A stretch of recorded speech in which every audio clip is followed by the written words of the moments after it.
آزادی میں اردو صحافت کا جو رول رہا ہے، اردو صحافت کیا اردو شاعری کا جو رول رہا ہے، کوئی اس کی تھا نہیں ہے، بلکہ اس سے پہلے اور کچھ تھا ہی نہیں۔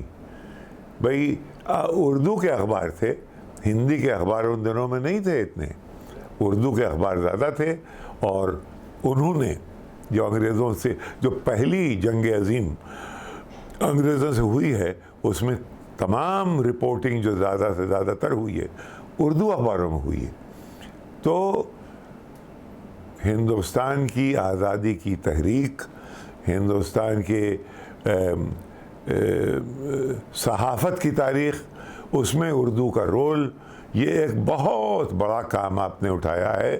ایک بات یہ ہو گئی ہے، جیسے ایک زمانے میں پنجاب میں جتنے بھی پنجابی تھے، چاہے ہندو، چاہے سکھ، چاہے مسلمان، وہ سب اردو اخبار وہاں کا بہت کامیاب ہوتے تھے۔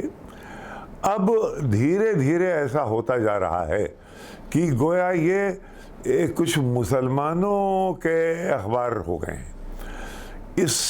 اس دائرے سے باہر نکلنے کی کوشش کرنا چاہیے۔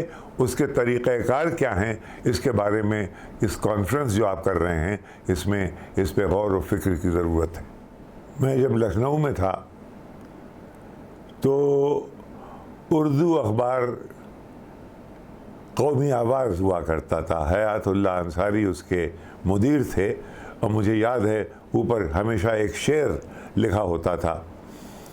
بہت سے اخباروں نے میرے مضامین بھی چھاپے، اور حیدرآباد کا سیاست، اس میں تو کئی برسوں میرے مضامین آئے، اور بلکہ میری صحافت کا جو اس کو جو بہت زیادہ آگے لے جانے میں اردو اخباروں کا بہت بڑا ہاتھ ہے۔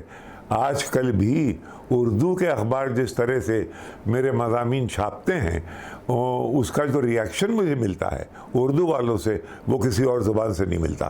اس لیے مجھے ایک خاص رشتہ ہے میرا اردو صحافت سے، اور اس کے لیے میں آپ لوگوں کا شکر گزار ہوں کہ آپ نے مجھے بھی اس میں جوڑنے کی کوشش کی ہے۔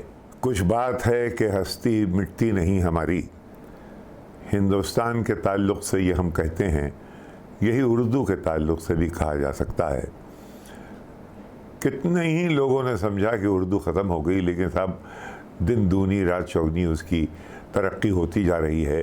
یہاں نئی آرگنائزیشنز کھلی ہیں، جیسے کہ ریختہ جو ہمارے سنجیو سراف صاحب نے کھولی، کتنا انہوں نے اردو کو فروغ دیا ہے کہ جس کی کوئی انتہا نہیں۔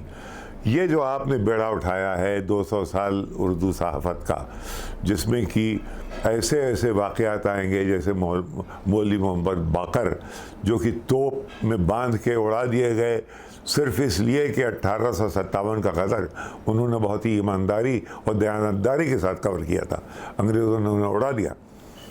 اور مزاح میں آ جائیے تو اودھ پنچ، اس کے کئی رخ، مدینہ جیسے اخبار، معجزہ شق القمر کا ہے مدینے سے آیا، اوپر لکھا ہوتا تھا۔